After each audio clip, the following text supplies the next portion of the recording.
देश की आर्थिक राजधानी मुंबई में न्यू इंडिया कोऑपरेटिव बैंक को भारतीय रिजर्व बैंक ने बैन कर दिया है। आरबीआई ने बैंक के कामकाज पर कई तरह के प्रतिबंध लगाने का फैसला किया है। बैन लगाने के बाद से अब बैंक के डिपॉजिटर्स अपने खाते में जमा पैसे नहीं निकाल सकेंगे। जी हाँ, इस बैंक पर अचानक बैन लगाने की वजह से लोगों में सनसनी मच गई है। लोगों को परेशानियों का सामना करना पड़ रहा है। वहीं अब इस बैंक पर बैन लगाने की वजह भी सामने आई है, जिसमें भारी अनियमितता और घोटाले और गबन की बात सामने आई है। ऐसे में अब आपको विस्तार से बताते हैं कि आखिर क्या है ये पूरा मामला और कैसे हुआ न्यू इंडिया बैंक में घोटाला। वहीं ये भी जानेंगे कि आरबीआई के इस फैसले का क्या होगा खाता धारकों पर असर। दरअसल 13 फरवरी 2025 को भारतीय रिजर्व बैंक ने न्यू इंडिया कोऑपरेटिव बैंक के कामकाज पर कई तरह के बैन लगा दिए हैं। गुरुवार यानी 13 फरवरी को कारोबार बंद होने के बाद ये बैन अगले 6 महीने तक के लिए लगा दिया गया है।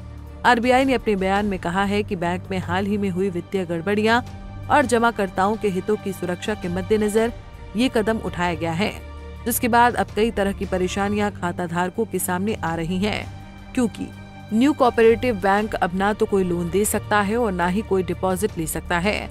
इसके साथ ही न किसी बैंक को इस बैंक में निवेश की इजाजत होगी और न ही डिपॉजिट स्वीकार करने सहित कोई भी देनदारी या लेनदारी होगी। वहीं अब ग्राहक इस बैंक में नया फिक्स डिपॉजिट या कोई और डिपॉजिट स्कीम नहीं खोल पाएंगे। बैंक को अपनी देनदारियों के भुगतान और संपत्तियां बेचने से भी रोक दिया गया है। अब आप सोचेंगे कि अचानक से ये वित्तीय गड़बड़ियां आखिरकार बैंक में कैसे हुई होंगी, जिसकी वजह से आरबीआई को बैंक पर बैन लगाना पड़ गया। तो आपको बता दें कि आरबीआई ने बैंक पर बैन लगाने का फैसला इसलिए लिया है क्योंकि बैंक में 122 करोड़ रुपए के घोटाले और गबन की खबर सामने आई है।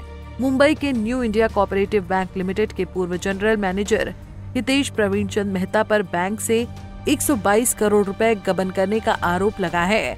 ये घोटाला तब हुआ जब हितेश बैंक के जनरल मैनेजर थे और दादर गोरेगांव ब्रांच की जिम्मेदारी उनके पास थी।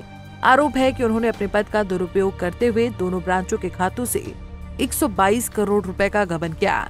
ये मामला बैंक के मुख्य लेखा अधिकारी COO के दादर पुलिस स्टेशन में दर्ज कराई गई शिकायत के आधार पर दर्ज किया गया है। दादर पुलिस ने भारतीय दंड संहिता IPC की धारा 316(5) और 61(2) के तहत मामला दर्ज किया है। शिकायत के मुताबिक ये घोटाला साल 2020 से 2025 के बीच हुआ। पुलिस को शक है कि हितेश के अलावा एक और व्यक्ति भी इस घोटाले में शामिल है। मामले की गंभीरता को देखते हुए उसे आगे की जांच के लिए इकोनॉमिक ऑफेंस विंग EOW को ट्रांसफर कर दिया गया है, जिसके बाद आर्थिक अपराध शाखा ने आगे की जांच करनी भी शुरू कर दी है। अब EOW द्वारा की जाने वाली जांच से ये स्पष्ट होगा कि ये घोटाला किस प्रकार अंजाम दिया गया और इसमें कितने लोग शामिल थे। इसके साथ ही बैंक द्वारा सुरक्षा नियमों और प्रोटोकॉल का पालन करने में कोई चूक हुई थी या नहीं, इसका भी पता चलेगा। वहीं आरबीआई ने बताया कि बैंक की नकदी स्थिति संतोषजनक नहीं है, जिससे जमाकर्ताओं के पैसे पर खतरा मंडराने लगा था।